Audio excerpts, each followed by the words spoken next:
But tonight, no one will laugh at Carrie. Was it an accident? Was it murder?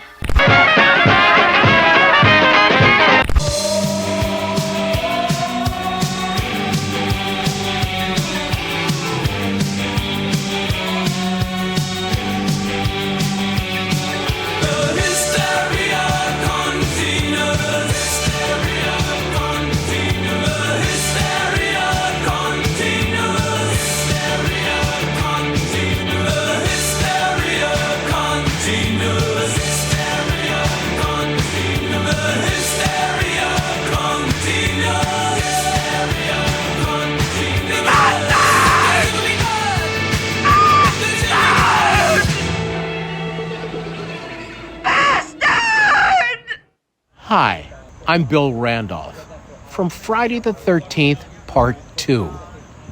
Listen, you gotta check this out. The hysteria continues. Be there. Yes, and welcome back. Indeed, you are listening to The Hysteria Continues, episode 340, and this time we're off to the drive-in. And we've got a very, very special guest with us, Rob Freese, author of, let me read this so I get it right, it's the All-Night Video Guide, 70s and 80s Slashers. Also, Rob, you are a columnist for Rue Morgue magazine, amongst many other things. So we're absolutely delighted to have a fellow slasher movie aficionado and expert on the podcast. So and he also picked this movie, so let's blame him. Well, yes, we haven't. I was going to get the good stuff out of the way first before we start. Well, thank you, and I'm sorry. No, you have nothing to apologize for. Well, I think you can see where the kind of two sides go with the Hysteria Continues. You probably expected this anyway, Rob, didn't you? I did. You probably thought Nathan would be a Nathan pick. We do have a history with this, and we'll talk about it a little bit more, but this will be a fun one. We had to get around to it eventually, so thank you for doing that. So, obviously, hello, Nathan. Hello, Erik. Hello, Joseph. We only recorded yesterday, as you know. We are cramming them in, so as it were, because we're all going on summer break. So this is kind of our final show before we disappear, and Erik comes back with a tan from that Turkish prison. Tattoo. Which we'll see in September. A tattoo. If I was in a Turkish prison, I wouldn't get a tan. Well, it depends. You might get a tan from on your butt cheeks up against those bars in the prison window. But is he mooning people? Well, he might be. That's probably why he was in prison in the first place. I don't know. You can't be put in prison for mooning. Well, you probably could in Turkey. Possibly. Probably, yeah. I don't know. Yeah. But anyway, but yes. So Rob, thank you for joining us on the show. So, and thank you for sending us a copy of your book, which is out now, isn't it? It's kind of an A to Z review book, an overview, starts off with an overview of 80, well, slashers, not necessarily 80, Ozajali and various other films within that kind of wheelhouse. So I wanted to ask you about it. One thing I did read in there, and I thought it'd be a fun thing to start off with, you said your formative, most fun experience going to the cinema was seeing Friday the 13th, the final chapter, back in 1984. And I really enjoyed opening night. So I really enjoyed you kind of reading that. So for me, that mine was The Nightmare on Elm Street was the first film I saw, and that was kind of the formative experience for me. But yeah, tell us a little bit more about that. Yeah, so that was the big night for me. That was just an incredible night where it was just me and friends. And we had made plans. You know, this wasn't something that my mom was all that thrilled about. She was still trying to kind of like not have us watch a lot of garbage. But I never asked her. So, I didn't feel bad for going. It's better to just seek forgiveness than ask permission, right? So we got to the theater early, and we were all just a bunch of, I think, 13 and 14-year-olds. We weren't even sure we were going to get into the theater, quite honestly. But we were so excited. Like, we got there so early, and it was a friend's mom who dropped us off. And we were so excited because at that time, Tom Savini had just been on Late Night with David Letterman, and I think he showed the Jason head that shows up at the end of the movie. And we were just so excited to talking about, oh, what do you think Savini's doing here? And what do you think Savini's doing there? So we got up and we got our tickets. And we thought we were so clever because we got our tickets then for student prices, meaning we were 13 and 14-year-olds, and we got in for 12-year-old prices. So we just thought we were the coolest of the cool. And we took, there was about 15 of us, and we took the front row. The theater filled up. I mean, and it was probably, 25 was probably the oldest person in there, right? And it just, from the minute the lights went down and the Paramount logo came up, we just lost our minds and started screaming and shouting. And then they showed Jason's body in the spotlight of the helicopter light was it Higgins Haven?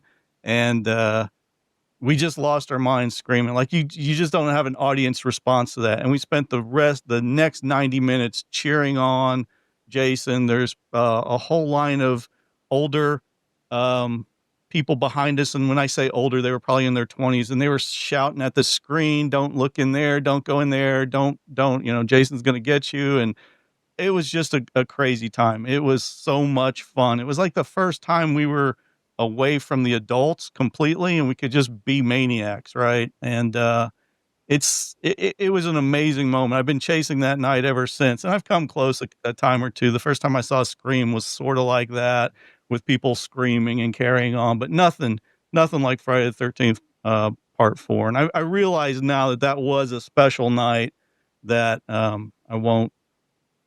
there'll not be another night like that again, but I just love just talking about it to my friends. I'm still friends with most of those guys now, so we will talk about it from time to time because, Well, you never know. The old Federal Massacre Part 3 is still in the offing, so you might... that would be incredible. Yeah, that would make a great triple feature and get everybody geared up and yelling and throwing popcorn and whatnot. Quoting Nathan's iconic lines. It's a crowd pleaser. So, but with your book, because obviously it's the all-night sort of video guide to slasher movies, so presumably you were kind of au fait, or you knew the Friday the 13th before this, or were your parents so strict that you couldn't watch slasher movies? They were strict enough, but something happened when I was 14, 15, where Mom just sort of was cool. She knew I knew that it was all fake. I could talk to her about Tom Savini and Mark Shostrom and all those guys and tell her how this, all that stuff was made. So she's like, okay, well, he's looking at it from the artistic aspect, So she was kind of cool. The first slasher I ever saw, she watched with me, was Terror Train. And I might have been that was on HBO. And that just terrified me. That was the first time I saw a killer get kicked off a train, but he held on. Spoiler alert. He held on and climbed back in and continued killing. But my mom was, she was really cool. She would watch a lot of that stuff with me. And, again, I was so obsessed with Tom Savini. Both my parents took an interest in listening to me talk about him. And, so she started to kind of know some of his movies. She liked him more as an actor. She always liked his, she really liked him in, Night Riders, when he did the photo shoot. In just a little thong. Yeah. So I think she always liked that. But they were strict up to a point, and then she's like, well, I can't stop you from watching this. You guys are going to the video store and renting it all the time. I can't, she's not going to police that. So then I never stopped. Yeah, well, just like the rest of us, or like you say, kind of in our kind of various stages of our life, and we're still all watching slash movies. And actually, Rob is going to ask us stick around to the end, and you ask us 3 questions about about slasher movies. So we'll talk about that a little bit later. But yeah, tell us a little bit more about your book. So what was the inspiration for it? So the book, I'll show it to you real quick here. I wanted a cover that kind of recalled the time, and I don't think there could have been a better. Like this cover looks like it should smell like cigarette smoke from the 80s. It does, doesn't it? Yes. It was just the 80s really was sitting in front of a TV with stacks of slasher videos, all kinds of videos actually, and watching them. And I just wanted to do a celebration. I wanted to be the guy who's like, here's my experience with these movies. This is why I love them. I've read too many review books that just dismiss them outright. And that just drives me crazy. Or they pick movies that I don't consider slasher movies. Like when I pick up a book and it's supposed to be the big book of slashers, and like the second entry is 28 Days Later, I have to question that. Stuff like that just burns me up. It's a great, because it's, you've got the very well written reviews, but it goes literally from A to Z, doesn't it? So, and it's got all our favorites in there. Right. Now, I know that it doesn't have everybody's favorites because I've gotten a lot of feedback and there's a lot of questions about why aren't, my favorite Halloween is Halloween 4 or Halloween 5, or why isn't Nightmare on Elm Street Part 5 in there? I wanted to stick to the ones that were my personal favorites. And as far as I'm concerned, like Halloween was and still is a trilogy. There's the Michael Myers 2 entries, and then there's the Halloween 3 with the masks. The Friday the 13th, I watched the first 5 over and over and over again. I don't go back to too many of the other ones. So why write about a movie that I'm not 100% jazzed about when I can then go on to another movie and write enthusiastically about it? And that's what I mean when I say it's a celebration. I really just wanted to pick these movies out, talk about them, give whatever personal background I have with them. And just, hopefully when you read it, it gets you excited and you want to go watch some of them. That's ultimately what I want to do. Obviously, we can talk a little bit more about the book as we go along, but the main feature, when I say feature, it is a feature, isn't it? But featurette is the Drive-In Massacre from 1977. So, funnily enough, I have some history with this because I did do a mini documentary interview for this film on the 88's Blu-ray release that Erik's got there, which bizarrely, I was just saying to Erik, because I hadn't watched it back, it's still shrink wrapped, so I watched it today, and the video with me, it's because they used it must have been fashionable about 10, 12 years ago, but everything was in teal and orange filter, so I look like the vampire Lestat. I look kind of half dead, so which does nothing to dispel the rumors of gothic graveyards and stuff from Erik. But but Drive-In Massacre. So why? Just out of interest, obviously, it definitely falls into that area of kind of the proto-slasher, which is something that all the way through the 1970s there were lots of these films. But this comes out just at the kind of beginning, just before Halloween came, and everything shifted. So, Drive-In Massacre, what attracted you to this film, or what made you want to talk about it today? He hates us. Oh, this movie, from the first time I saw this, and I can't remember if I saw it. I had a friend whose dad would record movies, and then he would loan them to me to watch, or a friend who had it on Laserdisc. But from the first time I saw this movie, I never questioned it, whether it was a slasher or not. There's a lot of 70s movies that I kind of go back and forth on, like, Severed Arm and some stuff like that. That's like, oh, that's slasher-like. It's got this, it's got that. Drive-In Massacre was never a question. Like, from the time I saw it, and I don't even think I realized it was from like 1976, 77. It just has that look. I love drive-ins. To me, it's always been one that I've always considered just, it's like Friday the 13th. What are your favorite slashers? Friday the 13th, The Prowler, My Bloody Valentine, Drive-In Massacre. It also, and I'm just going to show you guys this real quick. It also inspired me years and years and years ago to write my own drive-in slasher. I did put out the novella, The Drive-In That Dripped Blood. I saw you're going to write a sequel, aren't you? 1981. I am going to update that, The Drive-In That Dripped Blood, 1981, because that took place in like 2007, and I don't know that the drive-in is the best place to do that in 2025 now, but I think 1981 is a great place to go back to do it. Is that book still available to purchase, Rob? It is long out of print. I had one last copy that I gave to Joe Bob Briggs, and he has ghosted me ever since. So, yeah, Drive-In Massacre is, well, tell us why you love this movie, or why this kind of really appeals to you, because I'm interested, obviously, hearing what the other guys think, and then, let's see what you say first. On August 10th, in a California drive-in, it all began. Get it, Floyd. Oh, come on. Let me hear it.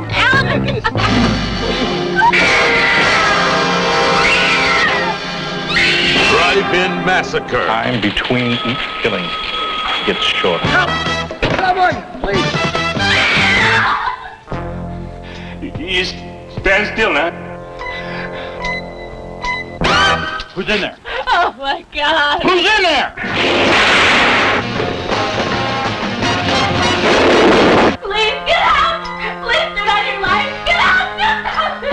Drive-In Massacre. It will make your blood run cold, and you will scream in total terror. Warning, Drive-In Massacre has been deemed too terrifying for the average viewer. The risk is entirely your own. Drive-In Massacre rated R.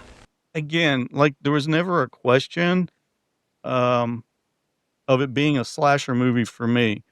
When I really saw it a bunch was when DVDs kind of came out and you had all those 50 movies. I think this might be in the public domain. So this is in almost every 50 horror movie packs that came out from like 2005 to just recently. I love it because every character is quirky and memorable. They're not great. They're not well drawn. They're not well acted, but every character is memorable. It doesn't go by any of the slasher movie rules. Like I should technically hate this movie because it's padded, even for what would we say, 74 minutes. It seems like maybe 3 hours long. It's got a lot of the police procedural, which I hate when slashers do that. I can't stand that. We don't know who the killer is. There's no teenagers. Like that's a big thing in the book, is that slasher movies for me are about teenagers. This is all about like 20-something adult horn dogs too cheap to go get a hotel room, and they're dogging in at the drive-in, which is ridiculous. Because most of the chicks are pregnant, I think, if I understood some of the dumb dialogue. Yeah. Mm-hmm. You'd think they'd be tired. Just watch the movie.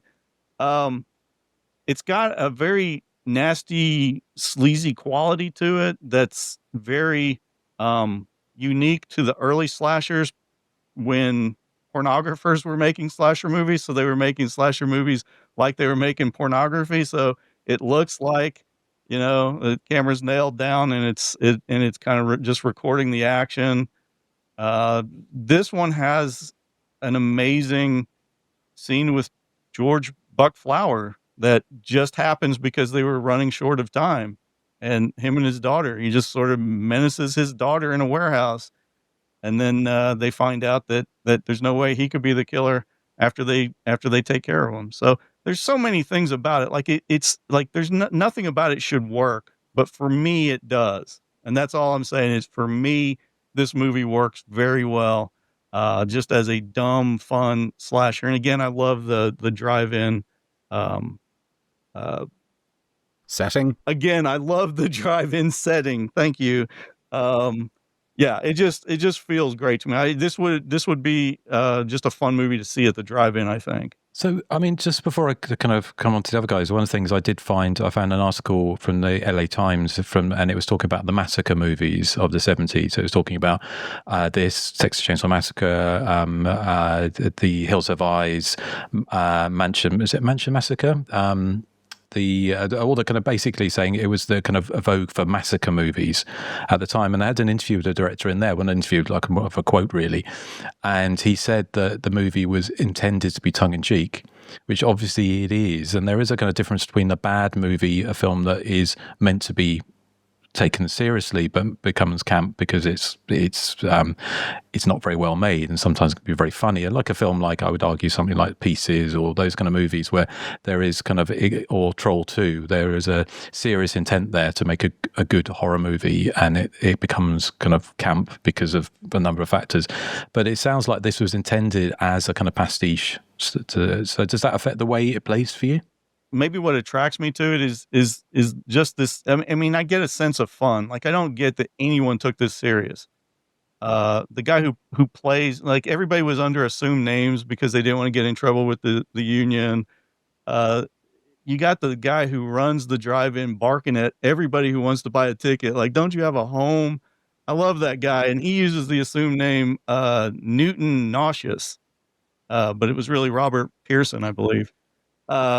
Like, no one was taking it seriously at all. And I kind of do love that aspect of it. It just, to me, it just permeates sleazy fun. You got the two cops who are so out of shape chasing down Orville to get a confession out of him. And everything the guy says is true, but they don't believe any of it. To me, that's just hilarious. And then his awkward confession of why he's going to the drive-in every night is just a little. It's just ridiculous, everything about it. So the characters really sell it for me. Brilliant. Well, let's we'll obviously talk more about it. I know you've got a lot of background and interesting things to say about the film, but I think to go on to probably who's likely to be kind of a fellow traveller when it comes to Drive-In Massacre is Nathan. So, Nathan, what's your history with this movie? Is it a movie? I can imagine this is a movie that you studied when you were making your own. They showed it in film school, did they? Yeah, in the film school that I went to. Yes. No, I love the movie, and what drew me to want to see it was the artwork with the amazing tagline, which says something along the lines, Justin, of warning that red stuff on your vegan hot dog might not be vegan ketchup. Yeah, I rented it for that reason, and will admit that probably the first time I saw it, it was I was very young, so it was around the time that I was watching things like Friday the 13th, Slumber Party Massacre, things of that ilk. So when I come upon this one, it starts out like fantastic. You've got the couple in the car, and he's reaching for the speaker box, and then you get that great decapitation followed by the sword through the neck, which was great because she falls out of the car and then just blood's pouring all over the place. So I mean, it starts out fantastic. Now I think what made me not like it as much in the beginning is that it does kind of fall into police procedural, and that's never been my favorite part of horror movies. So yeah, I mean, I think that kind of took away a little bit for me in the beginning, but as I've gotten older, I've grown to appreciate a lot of stuff that I didn't back in the day. So, at this time, like that doesn't bother me as much. Hey, I loved Too Scared to Scream, and that has a lot of police procedural in it. So, but yeah, I found, like you guys say, the characters are all extremely quirky, and I love Buck Flower in anything. And there's actually a lot of there's actually another good kill scene. Because, like I said, I talked about the one in the beginning. There's another great one where the couple's kind of embracing, and the killer stabs the guy through the back and just pushes the sword all the way through to where it kills his girlfriend as well. So I thought that was another good scene, well done. A spoiler alert, because I'm sure we're going to discuss this, but, we really never get an unmasking of the killer. We don't really know who that person is. So that means, guys, that if you go to a drive-in, he could be there circling around your car. Don't forget it. Although, admittedly, a massive sword is probably the least smuggable in murder weapon, isn't I've it? got To a drive massive in. sword that I bring into the cinema with me every time. Every time. Mm. But yeah, 2 thumbs up from me at this point. I look at it fondly today. Okay, right. Well, thank you, Nathan. I'm going to go down to Joseph because I think from what I can gather, Joseph may be on the other side of the spectrum with Drive-In Massacre. Yeah, I've never been to a drive-in movie theater. We've had a couple over the years, but I've never been. But I loved looking at the drive-in theater here. I loved the concession stand. It was just so hideous. That green color, like the green tack board with all the menu on it. I Only love that 35 stuff. cents for a portion of fries. Yeah, I love my fries. Good prices. As long as they're cooked in canola oil. Yeah, I loved all the colors, the color palettes and stuff like that, looking at 1976 and looking at a location that I unfortunately never got to go to. But man, there is a lot of talking in this movie. People talking at the concession stand, people talking out in the parking lot, people talking in cars, people talking, being interrogated at the police station, in apartments. Just a lot of talking, and there's not a lot of killing, not a lot of intrigue going on. It's just a lot of talking, and I was having some fun with the fact that the film had no intention whatsoever of having a plot outside of the cops bumbling around trying to piece together a mystery that they were never going to solve. That was kind of fun, but all that talking just kind of made me bored, if I'm honest. All that talking, and it didn't really even lead to a resolution. And then at the very end, they want you to read after you have to listen to all that talking and watch all that kissing. And what you read is basically them saying, oh, there is no identity to this killer. He could still be out there. So I'm like, okay, Cool. I like all the colors you guys put in this movie, and maybe one day I'll actually go visit a drive-in, but I don't think I'll ever watch Drive-In Massacre again. So, thumbs up, Rob. Well, it's always good to have a difference of opinion. I think it makes things a bit more spicy and interesting. So, Erik, your thoughts on Drive-In Massacre? Well, we don't have drive-ins in Ireland. We do kind of now. As a retro thing, but I went to it once to see a screening of Jaws, and it's they show them on the flat. So I was sitting in the back seat, so I couldn't see the screen. So basically, I heard Jaws, but I didn't see it. But that was my one and only experience of the drive-in. But I did love. Because your head was in somebody's lap? I was with two girls, Justin. Were they dressed like that police officer in drag? Oh, that was a police officer in drag. I thought it was a woman. It was so convincing. I love the mid-70s grindhouse aesthetic to this, and I loved seeing the drive-in, and I love particularly seeing what the drive-in looked like during the day when it's not in use. I thought that was kind of really interesting because, as I said, we didn't have them in our part of the world. I loved the manager of the drive-in as well. As Rob was saying, he's just got this awful sort of customer service where he says to them, just give me your money. Oh, it's you again. Don't you have a home to go to? It kind of reminded me of Pete Burns, the lead singer of Dead or Alive, used to famously work in a record shop before he was famous, and he used to talk to people like that. People would come up to the counter with a record, not Toya, I should say, and he'd say to them, well, I very much doubt they sold any Toya, but yeah. No, they would, but if you come up with a single to purchase from this shop, it's called Probe Records, which sounds ominous, but he would tell you to fuck off and pick something with decent, So yeah, he had the same approach to customer service as this manager did. I loved his paisley blue jacket as well, which was a sight to behold. I also liked the fact he was really fussy about his approach to sandwiches as well. Erik, it's kind of like the what was that movie we watched where the killer was basically killing off their clientele? Killer Workout. Oh yeah. Very, very bad business model. Exactly. Yeah. There was something else more recently, I think, was it Killer Workout? Yeah, we watched it was something else. Something else where they're killing off the clientele. Yeah. I thought the two detectives on this looked identical. They could have almost been, well, they're not identical, but they look like they're brothers. They look like two, for our UK audience, they look like two Ron Atkinsons, but for our US audience, they look like two John Belushis. And that's not a complaint, because that's kind of dreamy-ish. As we've all been saying, I think there's two major scenes in this that just drag on too long. One is the interview with that guy who has all the photos of the nudie ladies all over his living room. Three scenes, actually. There's also that montage of scenes from the carnival, which is interspersed with sort of flashback lines of dialogue played over the soundtrack with kind of an echo put on them, which I couldn't quite understand. And then there's the famous warehouse scene with Buck Flower and his daughter, which just appears from nowhere. The cops get a phone call about something happening at a local warehouse, and these characters we've never seen before are suddenly there. And that scene does go on for quite a long time. Yes, and I'm sorry, Erik, I forgot to mention little girl, little girl, Carol Ann, little Carol girl. Ann. Yeah, and like Buck Flower is calling this character little girl when in fact it's like both in real life and within the story it's his daughter. So surely he'd be calling her by her name. I'm not sure that makes any sense, but it just goes on forever. And I was watching it going, did I see this character earlier in the film and I've forgotten, or? But obviously, they just run out of script at that point, and they were making stuff up as they went along. Actually, I can confirm that's what happened because I read the liner notes in the Blu-ray. The unconvincing drag was fun as well. The cop that dolls himself up, and of course the manager of the drive-in is completely convinced by this undercover drag operation. I love it when he says, "Oh, excuse me, ma'am." Yes.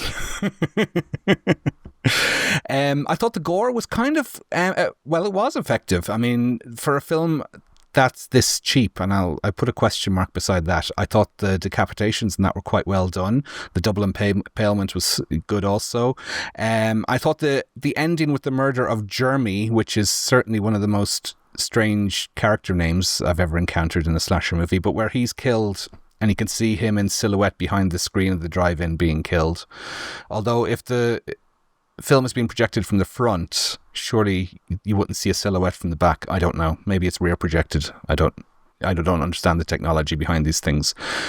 So I kind of enjoyed the vibe of the film more than I enjoyed the film itself. I mean, it's only 74 minutes, but as Rob said, it dragged for me. I kept pressing the display button on my Blu-ray player to see how long it evolved, and I was sure I'd watched at least 10 minutes since I last did that, and only like 90 seconds would have elapsed or something.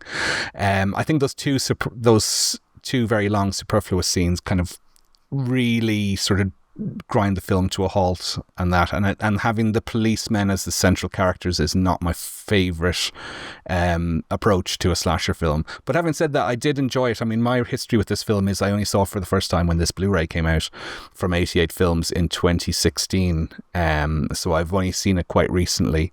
I remember sitting down to watch it and knowing absolutely nothing about the film and thinking, it's pretty decent, but again, it's the 70s vibe, I think, more than anything else that entertains me. So kind of a mid-tier film for me. Okay, right. Well, thank you. Just throw my tuppence. It's kind of a film, it is what it is, basically. You're getting exactly what you expect with something called Drive-In Massacre. You are getting people killed at a drive-in. There are bits in it that I think I enjoy. It's kind of sense of the ridiculousness. It almost goes into John Waters' territory, especially with the guy who runs the drive-in, which one of the policemen calls your perfect asshole.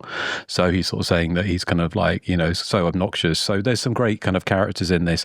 I also appreciated that some of the actors and actresses went above and beyond, including the woman who got the stab through the neck. So when she falls out of the car, and I think it's an image they use on one of the posters, and the blood, she goes, like, all the blood comes out of her mouth, the old classic kind of like having a mouthful of blood, and it all goes down her nose, and she's lying backwards, and she doesn't flinch, which I thought is a true professional. The only thing that I thought was I compare this to another film that's very similar in a lot of ways is Mardi Gras Massacre from the next year, 1978, and that has the police procedural stuff going in it. But the difference is, what I couldn't really understand, it's such a strange choice. It starts with this kind of Summer of Love style song, doesn't it? Like a 60s song rather than wah wah disco. So I think this movie kind of missed that kind of Mardi Gras Massacre with that kind of wah wah disco, and also had considerably less evil, which, if you know that movie, you know what I'm talking about. Considerably less entertainment value than Mardi Gras Massacre, and that's saying something. Well, I think the Mardi Gras Massacre was more like a proper movie, even though it's as terrible as it is. This kind of felt, and I know Stu Seagal said, and I already know what Eric's joke of the week is going to be, something to do seagulls, isn't it, Erik? Oh, well, I'm delighted to disappoint you all. Well, okay. Well, we'll see if we're delighted. But the other thing, it's so cheap, everything, even though they spent, $175,000 on this. I love the fact that when the policeman's looking, and it's got the headline and the newspaper, like couple killed at a drive-in, and it's a single sheet of paper. It's not a proper newspaper, it's just one single sheet of paper they printed it on. He folds it up as if it's a newspaper, and it's not. It kind of does move like molasses. There's no getting around it. It has no real structure to it particularly. And I think, as Nathan, I can't remember, before we started recording, I think it was you pointed out, or somebody pointed out, it's a police procedural movie with no payoff. So we have to sit all the way through this police procedural, and they don't find the killer. Now, in a better movie, that the killer's still out there somewhere, like Black Christmas or Halloween, it might give you the chills. But in this, not so much. Having said that, I mean, I don't know what it would have been like to watch this at a drive-in, because that's obviously where it was intended, wasn't it? It was intended pre-video, pre-VHS, for people to watch this at a drive-in, and you would think people would be sitting there going, like Erik in the back seat, shivering, thinking, "Oh my God, the killer's still out there." But so in similar ways, and I'm trying to think of others, because there's a movie Targets, wasn't there, which was the Rock Hudson movie that was set in the drive-in, which wasn't a horror movie. Boris Karloff, sorry, yeah. Was Rock Hudson in it as well? Or was it just Boris Karloff? It was Boris Karloff and Peter Bogdanovich. Okay. But that was kind of in the drive-in. So there's kind of felt like that there was kind of some kind of influence from that. And obviously we had other drive-in films going on, sort of like the ones, what's it called? Beach Parties? No, was it Psycho Beach Party? Psycho Beach Party, which was possibly influenced by this. And of course you would have had lots of... The opening to Blood Rage was set at the drive-in. Blood Rage, yeah. And I'm guessing because obviously the ageless Stu Seagal, and I think he talks about this, obviously he is of an age that he would have gone to see horror movies, and although he's not a huge horror movie fan, I don't think, but he would have gone and seen these at the drive-in, so there'd been a sense of nostalgia there for him, and you would have had all these other 50 sci-fi horror movies that would have had sort of drive-in kind of things. Wasn't there in Heart Eyes as well? Wasn't there a drive-in scene in that as well? So overall, I think it's very disjointed. It's like, for instance, at the end, you feel like you could perfectly set up with that woman just outside out who's screaming, and the police turn up. You'd never seen her before, presumably she works there. I don't know, but it would have benefited even from quite a cheap jack kind of chase scene or something else going on in it. But for what it is, I'm glad it's there. I enjoyed it. For once you know what you're going to get, then there's a lot to enjoy with it. It's not a great movie, but is it enjoyable when it gets going? Yes, it is. So, and as I said, there's, sometimes the police procedural stuff, I think it works just because the two characters are so kind of over the top and deadpan at the same time. That kind of works. But it's not necessarily a film that I would come back to that often, but I'm glad we're covering it. So, Rob, is there anything else you want to say about it before we can move on to some background? No, again, it's just one of those that I saw at the right time, and it's just always appealed to me. And I kind of have a history of going to the drive-in, and it's it's always, you see some of the people that are in the cars around you, and you wonder, like, he's probably a killer. He's probably gonna get out of his car and creep around. Better keep an eye on him. Are drive-ins still as prevalent in the States as they were in the 70s? No. The last time the drive-ins had a real resurgence was during the pandemic. And the drive-ins kind of kept movies alive for a while. And even Joe Bob Briggs mentioned that there was a week that nobody was showing movies except for drive-ins. And it's the only time in our history that drive-ins were the only theaters showing movies. Nearest one to us is about 45 minutes away. We had a couple back in the early 80s. I remember the location, but I never went. But the nearest one to us is like 45 minutes. I think we've only got one, maybe two in the state of Tennessee. I don't even think there's one in the state of Georgia. There may be, but I don't think there is. So where are you, Rob, in the States? I am in Huntsville, Alabama. So I'm like less than 2 hours away, I believe, from Nathan and Joseph. So we're kind of all in the same area. Like when they get bad weather, I get it. I get bad weather. We're that close. Were you born there? Because you don't really have an Alabama accent. No, I actually was born in Pennsylvania, but my parents moved us to Chattanooga when I was 2. So I've been in the South for 53 years, but my parents, having taught me how to speak, I guess, didn't teach me how to speak with a Southern drawl, I guess. Yeah, I can hear a little bit of it, but it's not really as prevalent as most Alabama people. So, wow. Yeah. So I've got a little sister that was born in Chattanooga, and she's kind of got more of that growing up here. I did not know that. Cool. I mean, I was raised in the South, and I don't have a Southern drawl at all. No. I have gone through painstaking steps to try to remove mine because my family are all like, "Hey, y'all, what's up? What's y'all doing? Who you fucking? Where you working?" Yeah. So, okay. Well, what a segue. But Rob, tell us some. First of all, Nathan, what background do you have?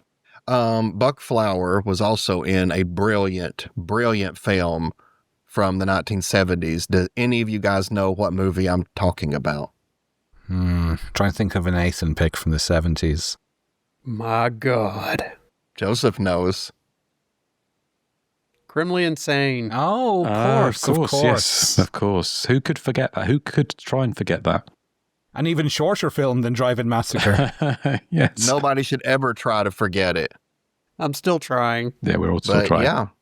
Thank you kindly.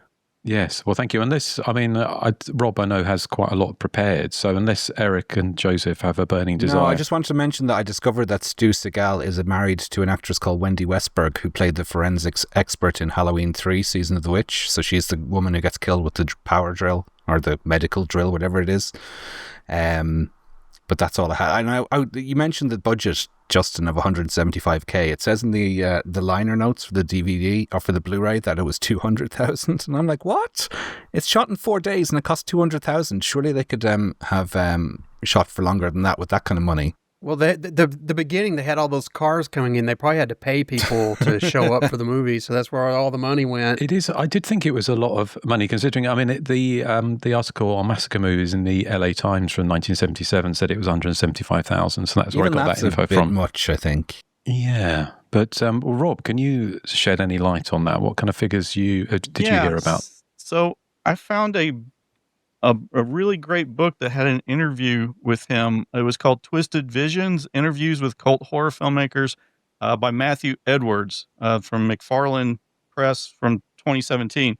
And he addresses the budget, and he was making 4 movies at the same time. He was also making CB Hustlers, one of those great classic CB Smokey and the Bandit type movies, I guess. And then he was taking hardcore movies and turning them into softcore movies, and one of them was Saddle Tramps, which is the movie that's playing at the drive-in at the end of Drive-In Massacre. And he said in that interview that all 4 films shared a budget of $15,000, which would give this more closer to a $3,750 budget, which I totally believe that is probably closer to the truth than $175,000 or $200,000. In the commentary on the Severin Blu-ray, he says that he thought the budget was $30,000, which even that seems like a lot of money. Well, do you think it's interesting? Because that article, I just posted it on Blue Sky if you don't want anyone to go and see it, but there's 3 pages on the Massacre movies, and it talks to filmmakers, and they said that they were very loath to talk about budget, and if they did talk about budget, they would often inflate it, because obviously if they're trying to sell it to distributors, you don't want to tell them that your movie was made with lunch change. You want to basically say, we spent all this money. So that's why they probably told the LA Times at 175,000 to give the film a kind of more sense of legitimacy, perhaps for selling the film into other markets. It's interesting that you mentioned that, Justin, because they'd also inflate their posters of where the movie played. Like it packed this certain theater house, but it didn't play very well at another theater house. They'd leave that out, but they would put that on like a poster or a placard to present to people. Yeah, it's a shady practice. But it's not. So those not the first. I mean, in fact, that article is very interesting. It goes into the infamous legal and financial kind of quagmire that was Texas Chainsaw Massacre. So independently released films around that time, famous for being difficult to actually work out what kind of box office they had and what kind of budgets there were. So, but yeah, Rob, what else do you have for us? On the commentary, I'll mention that he starts laughing at the beginning of the movie. He's like, all those people in those cars, that's the cast and crew. So he made everybody get into their cars, and they stayed in a constant, I guess, loop, pulling in, leaving the theater and coming back to kind of make that line of cars, make it look like a bunch of people coming. So I think he said he had a crew of about 8 people for the 4 days shooting, like Erik said. So I think it was like really on, it was just, he was saying it was shoot and load. They didn't have any playback. They didn't have dailies. They put the film in the camera and they shot on 35 millimeter, which is pretty incredible. They shot on 35, shot it, moved on. And then, he said, we still managed to, make sandwiches for the cast and crew. So he was very proud that he fed them, but I imagine it was just like an Al Adamson bologna sandwich. Something in like that. But I did find where this movie played for years. I don't see where it played in 1976. I think, according to IMDb, which is always questionable, it was released on December 20th, 1976. And I did want to mention, oddly enough, on December 24th, 1976, The Town That Dreaded Sundown was released. And both those movies include scenes of cops going somewhere in drag to catch the killer. So which movie did the cops in drag better? Drive-In Massacre or The Town That Dreaded Sundown? I'd have to rewatch The Town of Dreaded Sundown. I haven't seen Yeah, it for a me few too. years. But I don't. I mean, because there's the other film, Double Exposure, isn't there? We covered that recently from 1982, which starts with does the same thing at the beginning. Yeah, he's kind of not very convincing, especially because he kind of wears that old lady's hat. He's basically dressed like the house mother in Black Christmas, isn't he? But this movie, I found newspaper ads from 1976 from Canada, where it played on a double feature with Switchblade Sisters. The last time I found it playing anywhere was the Pittsburgh, Pennsylvania in 1984 on a triple feature with Texas Chainsaw Massacre and Conan the Destroyer, the PG Conan movie. That's a kind of three very different movies, isn't there? How I mean, I found some. disorienting. Yeah, well, I found some. Interestingly, I couldn't find very much. I found a few listings. There's certainly no reviews of it, but I found it was playing in, I think, someplace in 1979. So it would have been back then. It was kind of, they would produce a certain amount of prints, wouldn't they, and kind of roll them out regionally, almost like a kind of Barker sort of carnival thing from town to town, city to city. So, but I think especially in 1984 or whenever you said it was, that that would have been quite illuminating for audiences, I imagine. Very.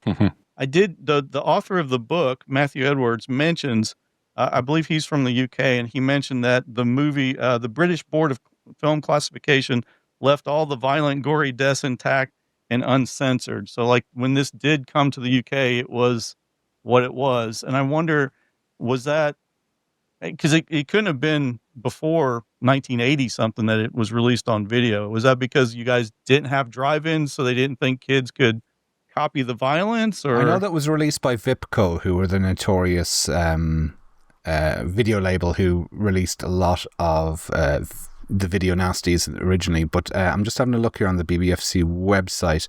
1992 was its first dalliance with them, so I'm surprised actually that the decapitations made it through in 1992, because that was still a very sensitive time. It would have been released when it got released by Vipco on video. Presumably, it got released. It would have been pre-cert, so it wouldn't have gone through with the BBFC unless it had a cinema certificate, which it may have done. I found that the BBFC's website isn't always infallible. Sometimes they don't have entries for films, which I know that they did give a certificate to. So.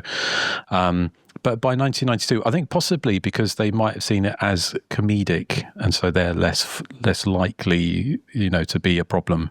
As far as anything else about Stu Siegel, he kind of considered himself more of a mechanic on the film as opposed to a director. He said he directed like a producer, so he was always thinking about the money as opposed to thinking about the art of making the movie.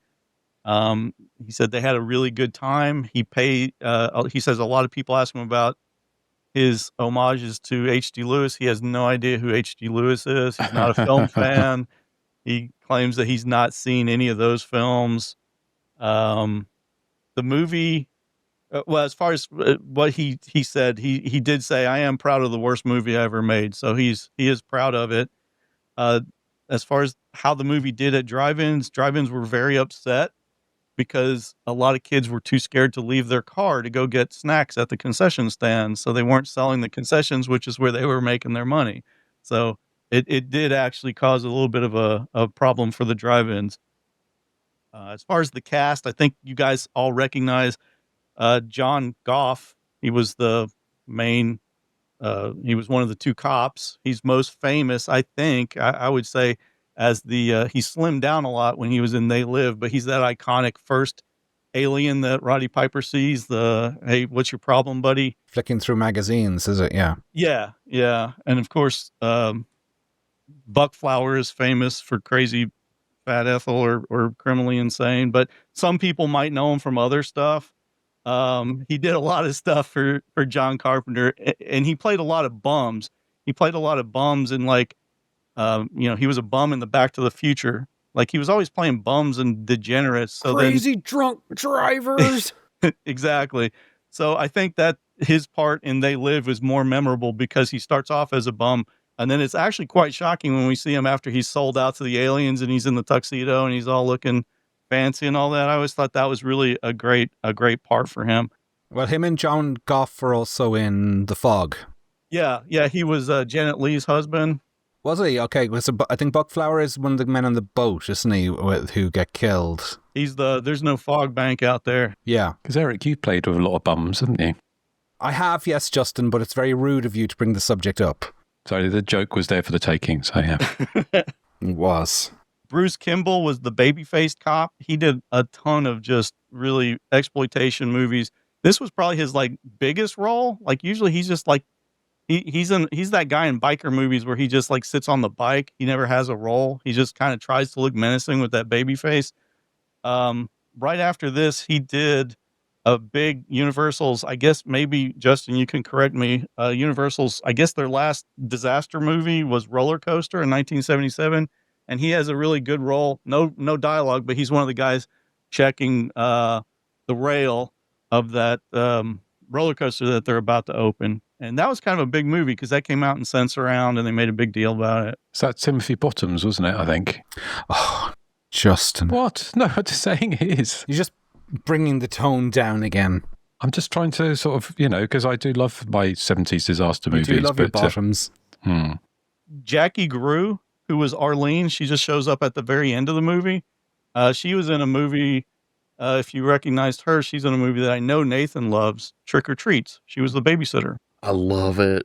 And then the other woman that got stabbed in the throat was Janice Blythe from Hills Have Eyes. And she's also in the Centerfold Girls as well, wasn't she? So another kind of 70s kind of proto-slasher. So a lot of recognizable faces. I mean, it's it just has, it just wasn't made. It was made to make money, I mean, all movies are, but I think it's probably more obvious in this one. But still, for me, this one worked. And all these people are amazingly quirky character actors. And I just think this was a good movie to put them all into. Excellent. Well, thank you, Rob. That's a fantastic kind of look behind the scenes. So, Joseph, do you have anything to add? That hooker was dead in the bathroom when I found her. Thank you for that. What about you, Erik? No. Okay. I mean, I haven't got much more to add. I'm just kind of just having a look back at some of my notes, which I actually did for when I did the thing for 88 Films. But I did see that it played on a double bill in New York City with I Dismember Mama, which is another early 70s film for the 8th Street Playhouse Sleaze Festival of New York City, which sounded like a fun time back in the day. So I think we pretty much covered everything else. So the only thing I was going to say was that with Stu Seagal, was he kind of just did softcore, or did he do hardcore porn as well? I believe he did both. I know that he was taking hardcore movies and editing them down to softcore. So there were really famous ones that he re-edited that then played for another 10 or 15 years. But I think he also directed a couple. Yeah, it's only because it's interesting at the time with like the kind of sex. They were saying actually in that article on Massacre movies, they said that the kind of sexploitation movies of the 70s up to that point had stopped making so much money because I guess because I don't know, but they said that these kind of violent movies were becoming more in vogue in drive-ins and popular with kind of younger audiences, which obviously paves the way for later into the late 70s and the early 1980 kind of gore boom, I kind of guess, which is kind of sort of interesting. But yeah, I don't think there's anything. I mean, there's a few bits and pieces. Just sort of saying there were a lot of other filmmakers, the people behind The Prey, they had a history in adult movies. The Sebastians who did Single Girls, I think they did as well. So, and of course, Sean S. Cunningham and Wes Craven both got their start in hardcore. So it's kind of interesting how it's gone from that. And there's one other movie I think I talked about on the extras, which was Scream Bloody Murder, which kind of talked about it's the first film filmed in gorenography, so making that kind of explicit connection between blood and sex, which I think is something that was very much carried through into the kind of early 80s as slasher movies. So yeah, excellent. So well, let's talk. I'm trying to think going forwards. Do we have a consensus? Did we get any people from our own kind of forums and stuff, what they said about this movie, Joseph? Yeah, we had 11 comments, and here are the top 3. Sorry, my dog seems to be scratching. Okay. Anyway. Haha, finally. Thank Nathan. Surely this is his choice. It's not. I always recall the lurid VHS cover back in the day. Then when I saw it, I was taken aback a little on how it was. The location is a nice time capsule, and it's got some decent gore for its age, as well as 2 cops that rival the Fools in Mardi Gras Massacre and all the H.G. Lewis films. I watch it more for a laugh, to be fair, and the brief run time doesn't tax you, and that was from Glenn. It's really impressive in the gore and FX department. It is somewhat hindered by the usual constraints of a low budget, such as lackluster acting, sluggish pacing, and clumsy direction. However, the film's salaciousness really comes through, and the retro charm of setting it at a drive-in makes it a win for me, and that was from Sean Guerrero. And finally, I was disappointed this wasn't a lot sleazier than it turned out to be. It feels like it's 30% slasher and 70% people in rooms talking, thank you very much, including 2 of the most inept cops in horror history. It also looks like it was shot earlier than 1976. I wonder if it was. Judging by the clothes, the cars, and the hairstyles, I think Curtis Harrington's Ruby, which came out the following year, makes much better use of the drive-in movie setting with higher production values. P.S. While Ruby's more slasher adjacent, not necessarily a slasher, I'd still love to see it covered on your show. And that was from Gregory Burkhart.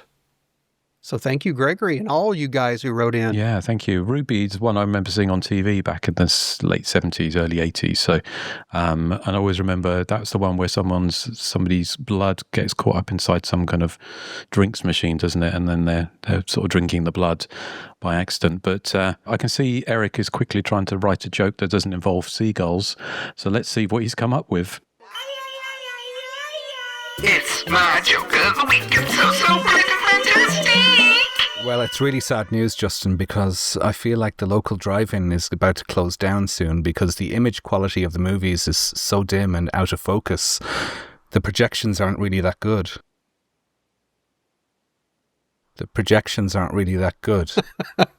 Took a second, but I got it. Financially, because you see, the image is out of focus and it's not very bright, and so the projections aren't good.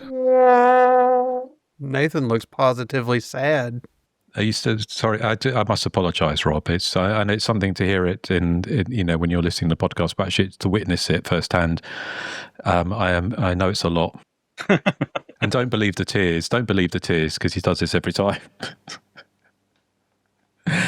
So, thank you, Erik. Anyway, so that was what a way to finish our pre-summer break with a joke like that in the loosest possible terms. So, before we get on to recently seen, Rob is going to ask us 3 questions each. So I think this could be quite illuminating, hopefully people listening at home or watching. So, Rob, take it away. Who do you want to ask first? And what's the first question? First question, we'll start with you, Justin. Just what is it about slashers that still attracts you to them after watching them? You're more than half your life. For me, things have changed. I mean, when I was younger, I kind of did seek out kind of more transgressive and aggressive movies like Maniac and Necromantic, which I know is not a slasher movie. But as I've got older, I kind of gone back to my original loves, which were the films that kind of really set me on the path. And the first horror slasher movie I saw on VHS tape was Friday the 13th, the original Friday the 13th. So I've always been looking for something along those lines. And then all of those films like My Bloody Valentine and the films that I still love, there's part of it now is nostalgia, but I think it's just the setup of them, the idea of this monster or killer after a group of teenagers, and the cat and mouse of it, the camaraderie of the characters, and also the fact that they're, unlike a lot of modern films, they're not assholes. So you usually get these kind of cliches. There may be kind of very thinly drawn characters, but they're usually fun. And even the asshole characters are fun. So I still, there's a sense of nostalgia watching them, but I think the central setup, the idea of cat and mouse, it's kind of like a carnival ride or a roller coaster. So that's what I really enjoy, and it's something that keeps me coming back without going into too much detail, but I keep coming back because, I just enjoy them. Erik? Yeah, I would agree. A lot of it is nostalgia value for me. My first slasher exposure was Halloween 2, which was on Irish television in 1985 on Halloween night, and I was scared, really scared by it, like terrified. I was 11 years old, and I just thought it was... wig?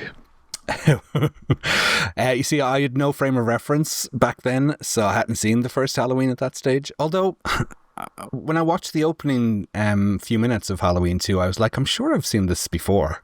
So I don't know. But yeah, I loved Halloween 2, and it's still possibly one of my favourite slasher films. I don't think anything really has ever come close to exceeding it. I just think it's almost perfect. I mean, it has huge plot holes and flaws with its storytelling, but in terms of its scares and its suspense, I think it's top notch. I love the simplicity of the slasher movie. I've often equated it to kind of a pop song, which is 3 minutes of going, "Ooh baby, I love you," which might not have any kind of depth or resonance, but it's catchy as hell, and you can listen to it over and over again. Yeah, I mean, the majority of my favourite films have kind of simple plots. And Alien is one of my favourite films, and it's basically a slasher film in space. And when it comes to slasher movies, I just love all the Friday the 13th films up until, I know you sort of stopped at part 5, Rob, but I would say 6 was the last really, really good one. And then I still like 7 and 8, but they didn't have the same kick for me as the earlier ones. Yeah, and you may not know this about me. None of you guys probably know this, but I love the 80s, and I love listening to 80s music. Justin's probably aghast at that revelation. I can't believe that. I thought you had your finger on the nub of youth. Yes. So I'm much more inclined to go back and watch an 80s movie than I'm a modern one. I mean, a lot of the modern ones are trying to put a twist on the slasher thing because they don't want to be seen as old hat, but I find that I'm more drawn to the ones that are trying to be like the slashers of the late 70s and early 80s are the most effective ones for me. The ones that keep it simple and don't try and fool with the formula too much. So even something like Thanksgiving I thought was quite effective because it just kept to the nuts and bolts of what a slasher movie is. I mean, there are some, as Justin was saying, I don't really go for extreme horror anymore. I did back in the day where I wanted to see the most violent films I could possibly seek out. But nowadays I'm quite happy with things like It's a Wonderful Knife and, really genteel slasher movies, which... are much more my sort of cup of tea. But yeah, why do I keep watching them? I guess it's because the simplicity of the formula. It's a formula I like, and I like seeing it just repeated ad nauseum. So I was never bothered by this thing about, all the Friday the 13th films are the same. And I'm like, yeah, but that's the joy of them, is that they're all the same. So yeah, I think that's my tuppence. All right. Joseph? I try to look at it from a character standpoint. Critics tend to dump on slasher films because they don't have very good characterization, and I disagree. I think no other genre or subgenre of movie does for characters, what slasher films do for characters. And I think even if they're not that deeply drawn, if you put them all together in a good slasher movie, you get that kind of magic that you don't get from the other genres. And that's how I've kind of got drawn into the films personally, because when you like the characters, it creates suspense when they're going to die. If you don't like the characters, what's the point? And I think that's what really drew me to it, and that's what keeps me coming back to them, especially the old ones. I don't tend to go back to the newer ones because I don't like the characters. Maybe it's a generational gap, I don't know, but typically it's a movie with good characters, and slasher movies, in my mind, do that better than any other genre. So that's what brings me to them. Okay. And Nathan? I would probably echo what everyone else has said. I can't remember a time in my life before slasher movies because I've been watching them since I mean, I feel like I was 4 or 5 years old and watching slasher movies because, I mean, I was. I had a very, I was the only grandchild for my dad's side of the family. So my grandpa on that side, like, I was very spoiled. So if I wanted to watch slasher movies, I was going to get to watch them. Is that where you became a selfish relative? That's my mom's side of the family. It's the selfish relative angle. But I, I just always remember loving Freud them. might read into something with you, Nathan, painting your mom's side as the selfish ones and your dad's as let's spoil you. Well, I mean, on my mom's side, I had 4 uncles and 1 aunt, but on my dad's side, there was nobody, just my dad. Like, he didn't have any brothers and sisters, and neither do I.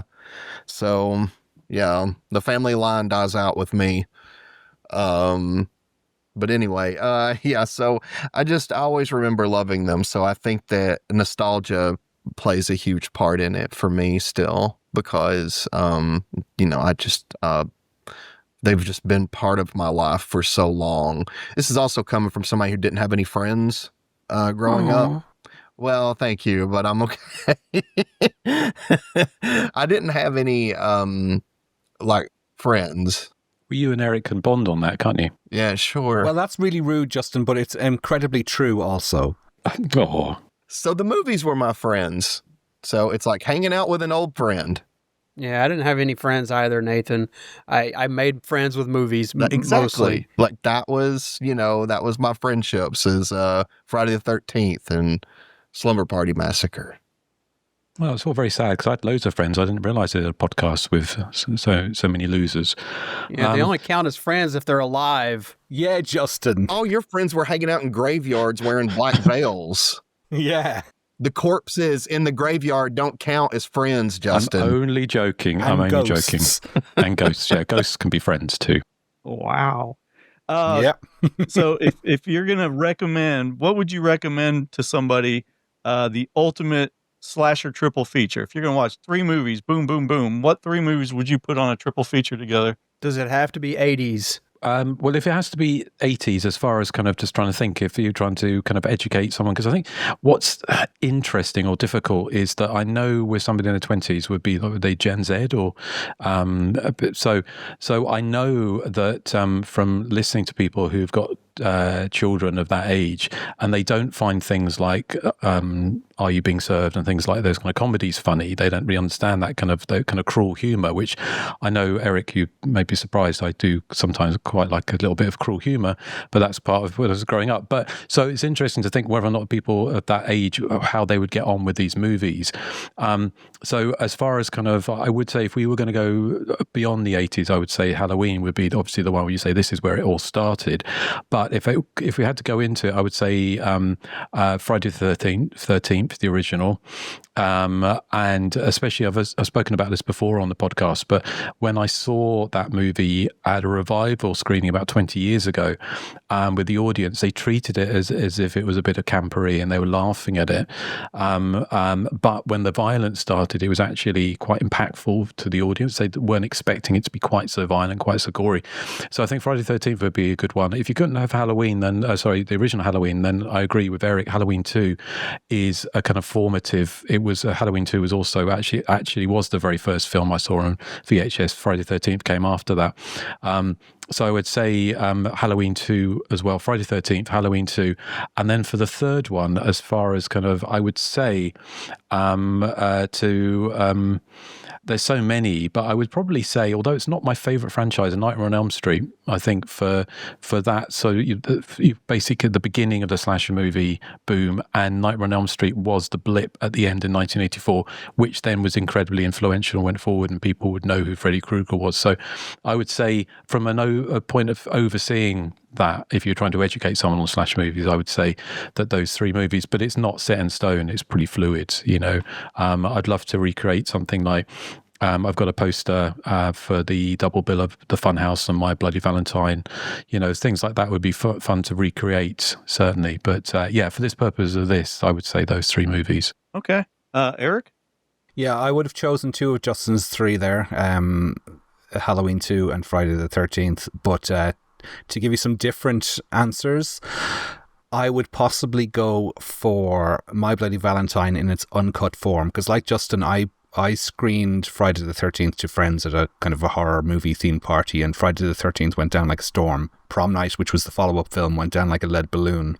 And I'm possibly thinking that's because there isn't the violent shocks in Prom Night that there is in Friday the 13th. So I think something like My Bloody Valentine in the sort of recently unearthed uncut form would go down quite well.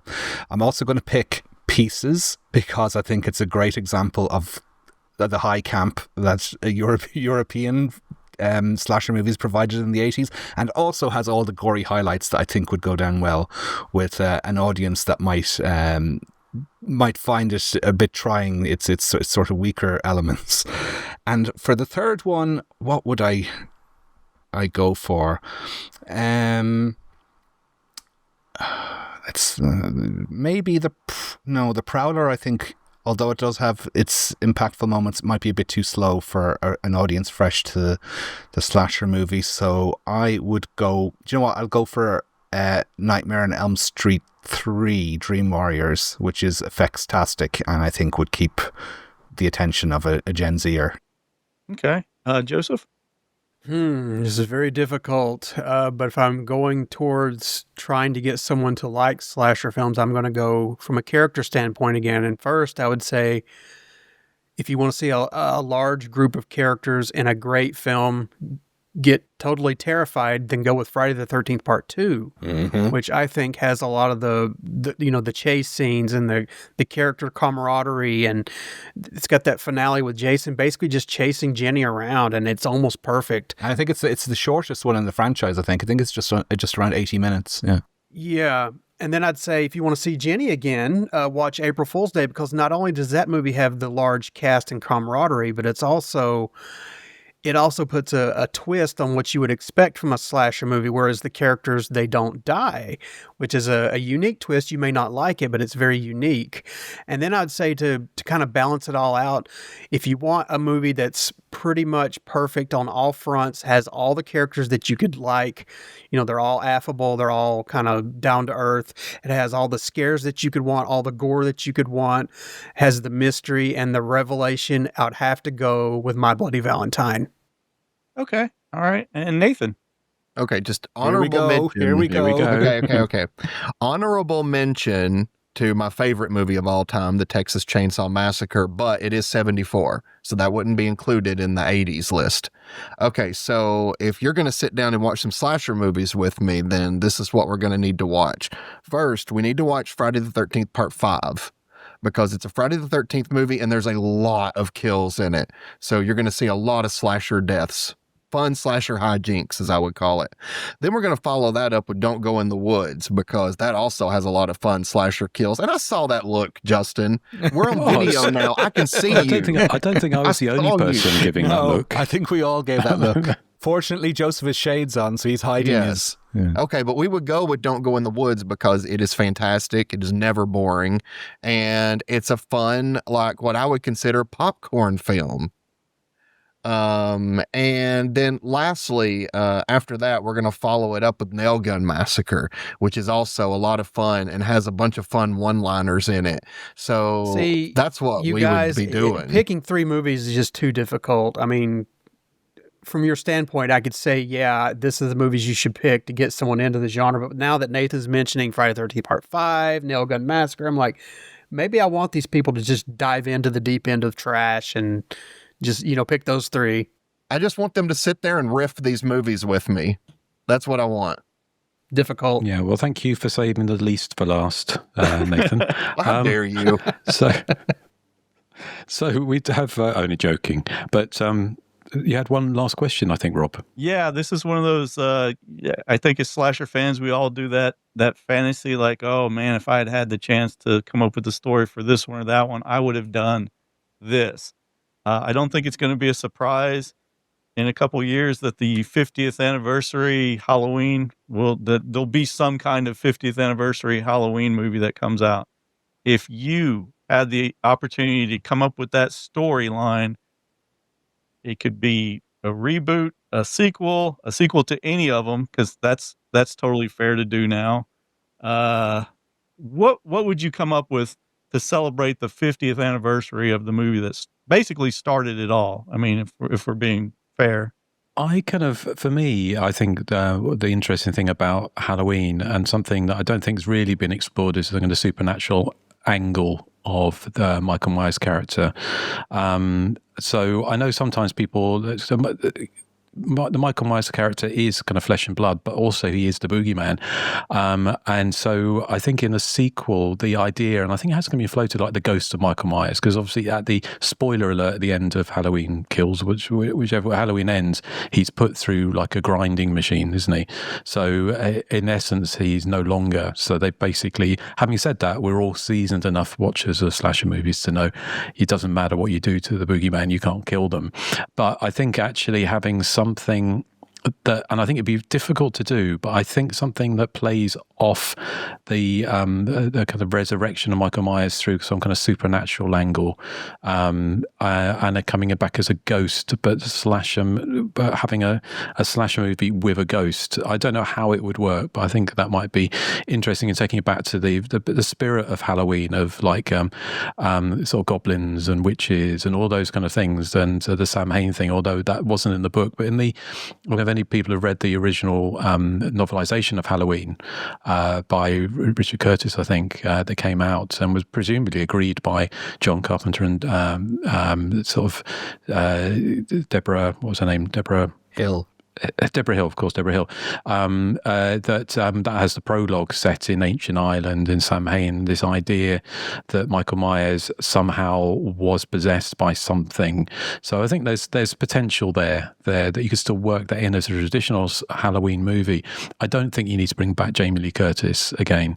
As much as I love her and I love the character of Laurie Strode, for me, I'm not a huge fan of what they did with those last three films.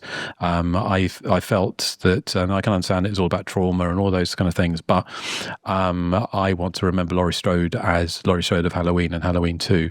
So, but I think Haddonfield could still, I think there will be another Halloween movie. It's just what they do. I don't know. Okay. Erik? Yeah, I kind of agree with Justin about the supernatural angle. I mean, one of the things I meant to mention was that there was a proposed treatment for a Halloween 4 back in 1987, I think it was, before we got the Halloween 4 that we got, that had Michael Myers returning as this entity who grew larger, who were misses every time he killed, and it was supposed to culminate with sort of a 50-foot Michael Myers going on a rampage at a drive-in, which sounds utterly ludicrous, but you know what? I'd kind of like to see that movie. Yeah, I think I'd make it a direct sequel to Halloween 2 and have Michael resurrected a la Jason in Jason Lives. I think that's the only sort of way you could go. I'd love to see it stripped back like the way the first two films were and make it a scare machine rather than anything else. I feel that Halloween 4 and 5, I like Halloween 5. I'm not a big fan of Halloween 4 at all. I think it got too bogged down with Jamie Lloyd and all that type of stuff. Then Rob Zombie's movies there's too much emphasis on Michael's backstory. For me, the Halloween films don't need a plot. The joy of Halloween 1 and 2 is that it's just, they're scary. And I don't get that vibe from parts 4 onwards from any of them. So yeah, resurrect or even remake Halloween if you must, but not in the Rob Zombie fashion. Make it as an effective scare machine. But I mean, I would have no problem with somebody sticking a metal pole to Michael Myers, Justin, stop laughing, and him being resurrected by a lightning bolt, as long as the film is effective and scary. Because one of the great things about Halloween 1 and 2 is just seeing him in the shadows, or seeing him, there's a great scene in Halloween 2 where you see him on the CCTV camera just walking across the campus of the hospital, and that type of stuff is really effective, I think, and it's not really explored at all in any of the later sequels. So yeah, I do a very, very back to basics movie with very little emphasis on trauma and trying to instill themes into the movie when it's a kind of a franchise that for me doesn't need themes. Okay. Joseph? 3 words. Michael in space. Oh, because it was so successful on Hellraiser and Leprechaun and Critters. My actual idea is that I think they've done everything with Halloween. They've tried to remake it with Rob Zombie. They've tried to recapture that feeling with the recent trilogy. They've taken Michael the supernatural route. They've put him in a hospital. They've resurrected him. My idea, if it's going to be the 50th anniversary, and I don't think they could do this because a lot of cast and crew members are no longer with us, but I would have like a 50th anniversary screening of like all the movies, and all the cast and crew are there, and there's a fan who dresses up as the original Michael Myers because he's upset with a lot of the members of the cast and crew who maybe changed the mask or did things differently, and he starts killing off the cast and crew one by one in this huge movie theater. Make it extravagant, and kill off in the movie, of course, kill off some big names like Jamie Lee Curtis and Danielle Harris, to up the stakes. Make it suspenseful. I take the whole meta approach because Halloween, I don't think, has done that. That's the one thing they haven't done, and that's the one thing that they can really only have left, honestly. So, yeah, that's my approach. Yeah, the mask thing would be a big issue for me as well, because I just feel they've fumbled that aspect ever since part 4. Yeah. See, I would also have whoever's behind the original Michael mask. I would, not reveal who it is. It could be anyone. Like Drive-In Massacre. Yeah. Because one of my favorite things about the recent trilogy was that opening bit of Halloween Kills where they recreate 1978 Haddonfield, which I thought was it was incredible, I thought. So maybe another idea would be to do an alternate Halloween 2, but maybe remove Laurie Strode. She's gone to hospital, she's fine, but then Michael goes off and does something else. I don't know. Okay. All right. And Nathan? Well, I would say they could just sew his body back together because, we say in, H2O between Resurrection that they should have just sewed his head back on.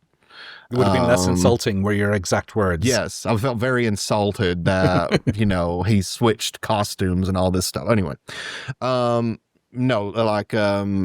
in this one, Jamie and Laurie Strode have retired to a beach sipping Mai Tais, so they're safe and nothing bad will ever happen to them ever again.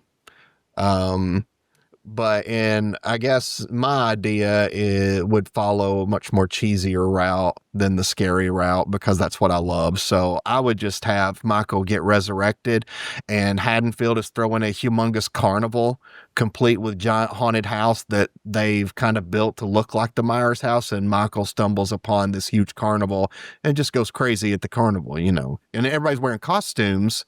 So he can kind of get away with hanging around because he's such a staple of the town that people are wearing his costume as well. So he could blend in and kills a bunch.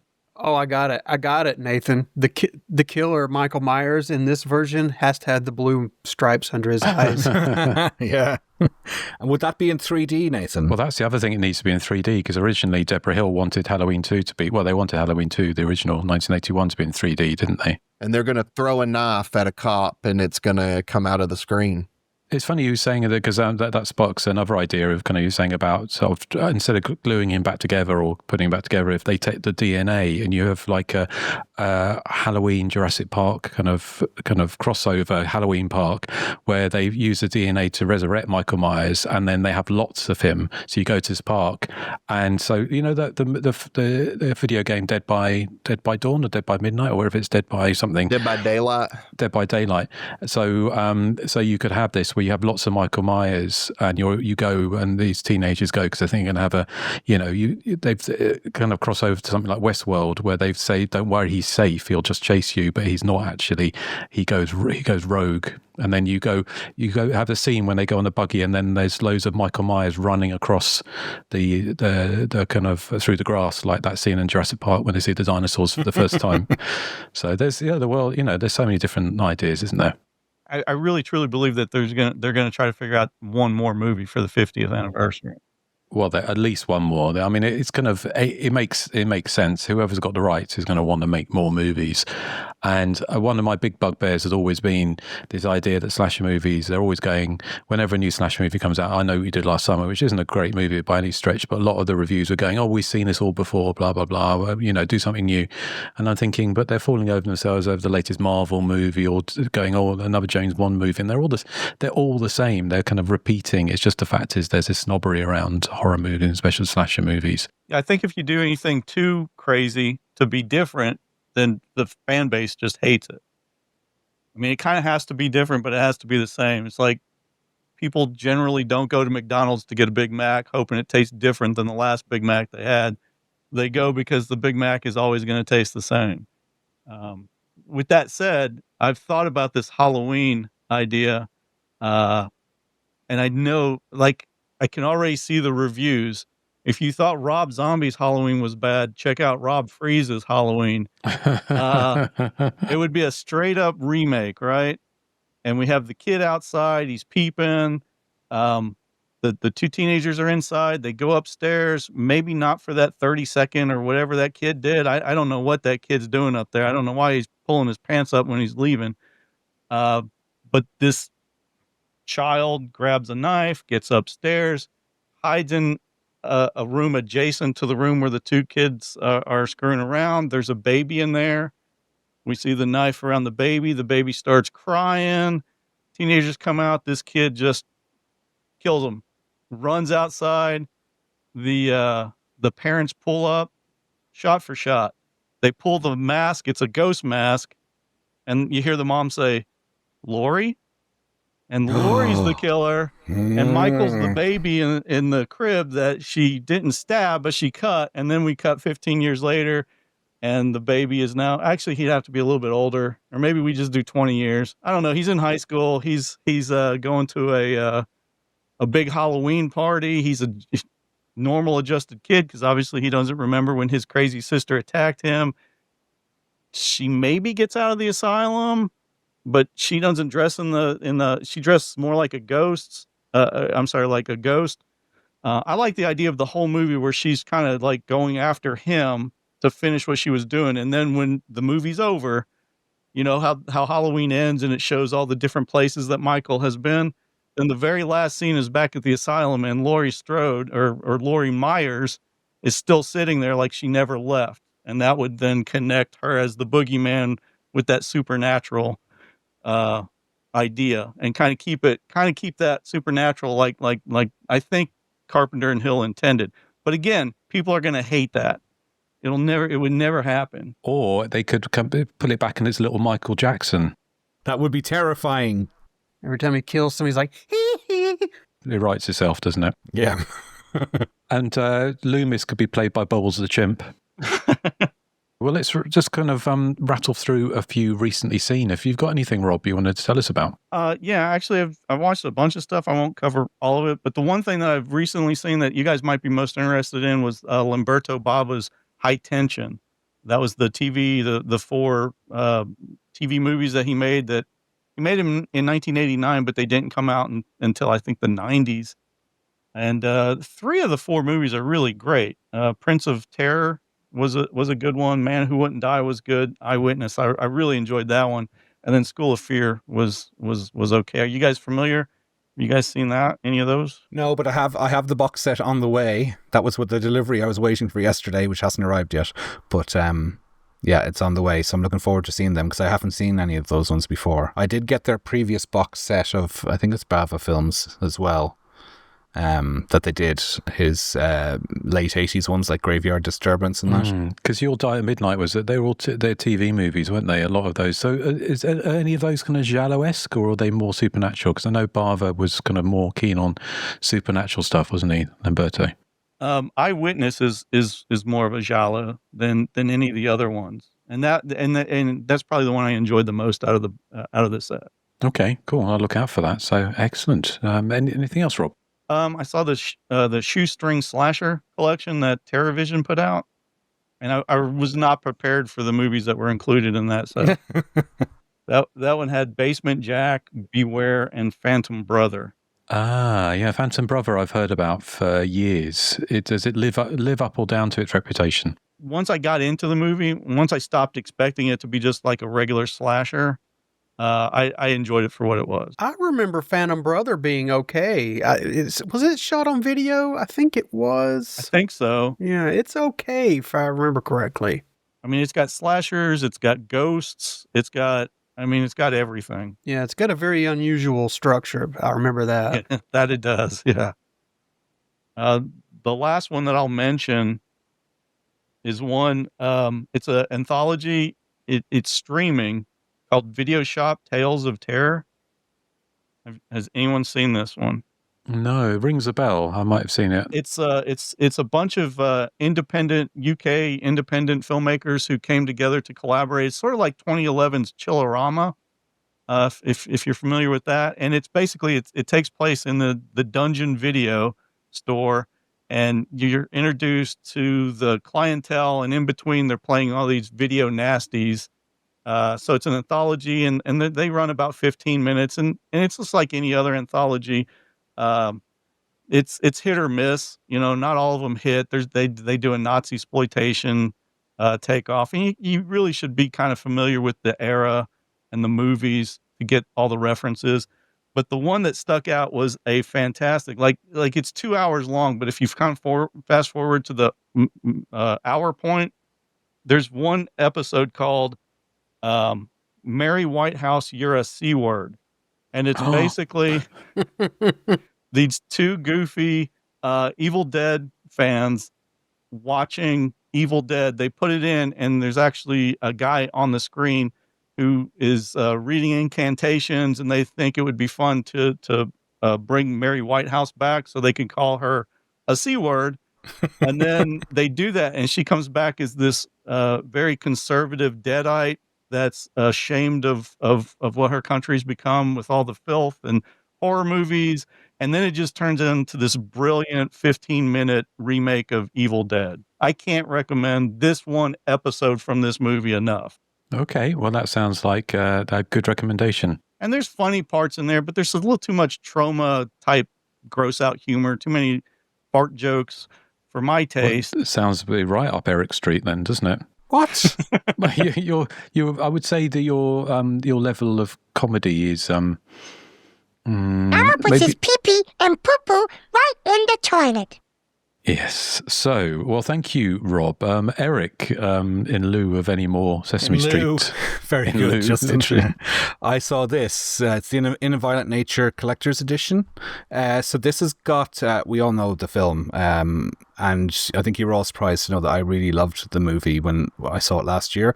This Blu-ray edition, though, has the original, well, it has most of the original aborted attempt to film the feature, because they filmed it twice, once in 2021, and when he started putting it all together he wasn't happy, so he went and did it from scratch again in 2022, and that's the version that was released. But on this you get a sort of 90-minute behind the scenes documentary about making the first iteration of it, and then you get about 50 or 55 minutes of footage from that first iteration, and it's really interesting. It's more or less the same film, it's a different location.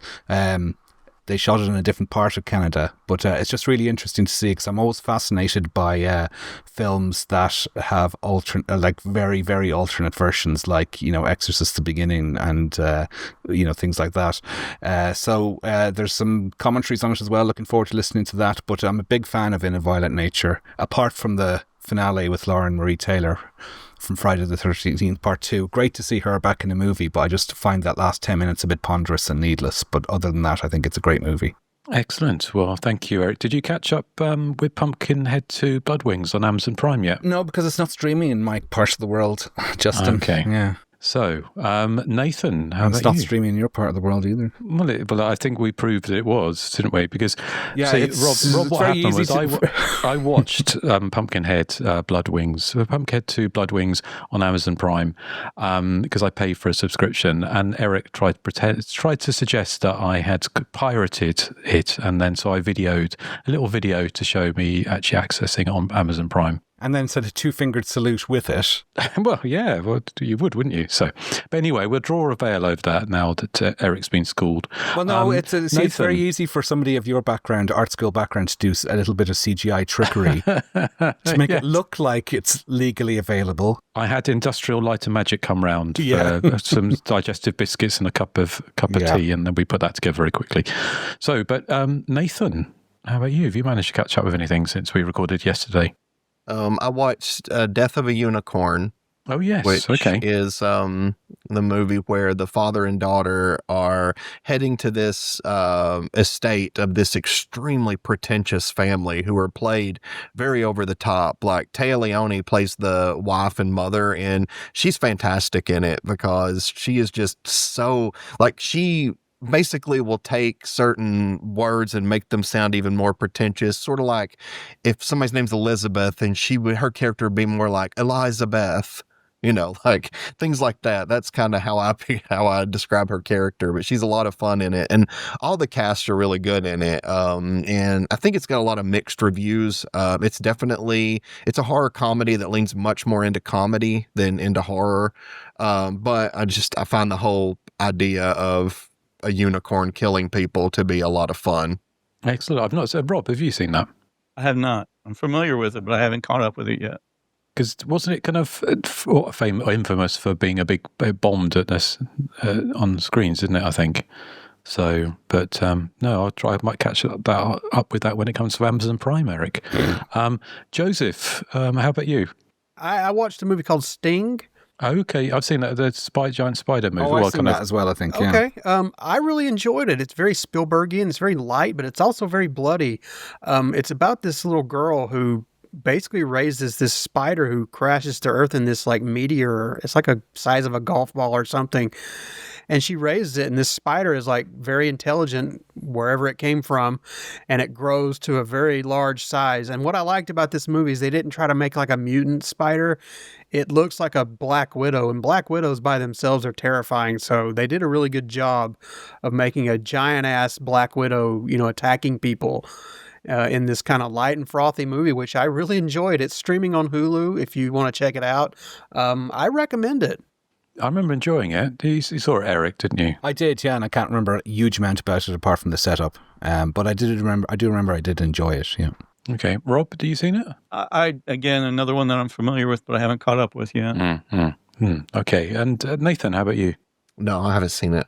No. Okay. Anything else, Joseph? That's all.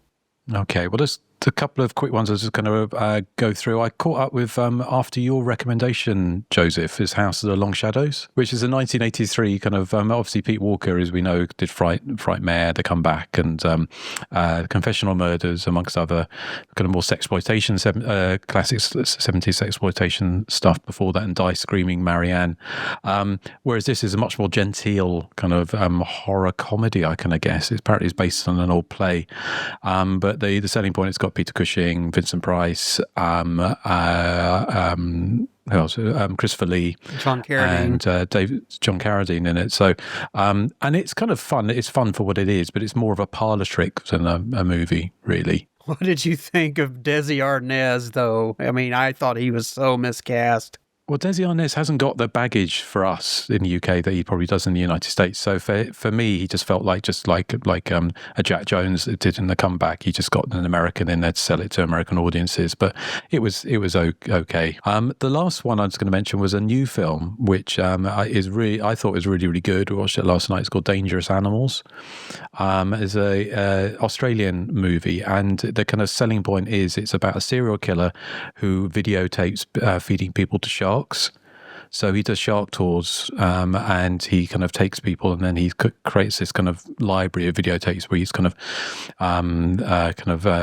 basically, like it says, sort of dropping people into the ocean on the end of a hook and watching them being eaten. And then he kind of gets this woman who kind of fights back, and it's really, really well done. I thought it was kind of very suspenseful, but fun as well. So it wasn't as grim as perhaps it could be, but it was kind of very quirky and fun. It's by the director. You mentioned this before we started recording that you saw this, and when you described it before the recently seen, I thought it was going to be like a guy dressed up as a shark killing people. And I was like, Well, that could oh, have when been- you described it, I was like, oh, man. But it does sound pretty good. No, but it's a very entertaining movie. It's by the director. He did The Loved Ones from 2009, I think it was, which was quite a sort of slasher-esque, kind of quirky movie. But yeah, that's definitely, you get a chance to catch that, then I would recommend that. But as we wrap things up, Rob, just back to your book quickly. So hopefully a lot of people's interest, if they're watching and listening to this, will be piqued by it, as they should be. Where can they find it? Right now, it is available on Amazon. It's the paperback, and then it's available for Kindle. And then if I know a lot of people prefer not to order from Amazon, it's also on makeflix.com. That's MAKEFLIX.com. And the copies he has are signed. So not only is it a book you'll want to reread forever, but you can cherish it because I signed it. Well, it's worth every penny. And you said it was very popular in Poland. Yeah, I sold copies in Poland, and I had contacted you to find out if you were aware of your book selling in Poland. Like, is there a huge, like, I don't know of any Polish movies, let alone Polish slasher movies, but is there a huge fan base for slasher movies in Poland? I would love to find out that there's a bunch of movies out there that I don't know about. There was a series of Polish slasher sex movies that came out in the 90s that were quite infamous, but apart from that, I don't know, which I've never not seen. I can't remember what they were called now, but yeah, I don't know. It's a mystery. So if you solve that, do let us know. But I see also Rob has done we've probably mentioned this before, Rob's done a novelization of Splatter University. That was fun because I got to work from the original script, which was quite different. Yeah. Yeah, the script only had one priest, whereas the movie has two priests because the guy playing the priest didn't show up for that day of filming. So the director had to step in and play one priest, and then hired another guy to play the priest, a different priest, but for the rest of the movie. So the screenplay or the book is based on that one, the original screenplay, which was fun to adapt. And then I got to add stuff again. Drive-In Massacre. There's a scene at the drive-in in Splatter University, so I got to make it real graphic. Actually, I kind of went crazy making the kills as graphic as possible. It's really, I think it's disgusting. Good selling point. So excellent. Rob, one last question. I don't know if you thought of this, but what are we playing out with? Oh, I was hoping you guys would have the song from Drive-In Massacre. What song are you talking about, Rob? The opening credit song. Okay. Excellent. Right. Okay. Well, thank you, Rob. It's been an absolute pleasure to have you on the show. I'm sure it won't be the last time. So I think, as I say, we're just about to go off for our summer break, so we'll be back. Obviously, well, when you hear this will be just about to come back, and Erik will have his tan lines and his new prison tattoos on his knuckles, and the scuff marks on his knees. And Justin will have his Eccles cakes and his Morris dancing outfit back from the UK. I don't know. Well, possibly. Who knows? Maybe I'll come back dressed as that. Although, but yes. So, Rob, so keep in touch and let us know what else you have planned. And I think we do have some plans in the works for you to rejoin us at some point. Yes, I'm looking forward to that. Yeah. Yes, so we'll very much look forward to that. So, okay, well, thank you to everyone who's joined us today. Hope you enjoyed our epic show, and I think it was fun-packed and fact-packed as well. So, and we'll catch you fudge-packed. And fudge, well, that's you, Erik. So we'll catch you next time on The Hysteria Continues. So say goodbye to the good people. Goodbye. Bye. Bye. Bye.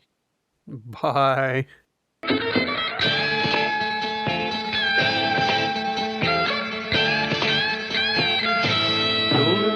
Summer night, midnight dreams swept away. Wind and water are soothing, present day yesterday, kissed by yesterday. Till the sand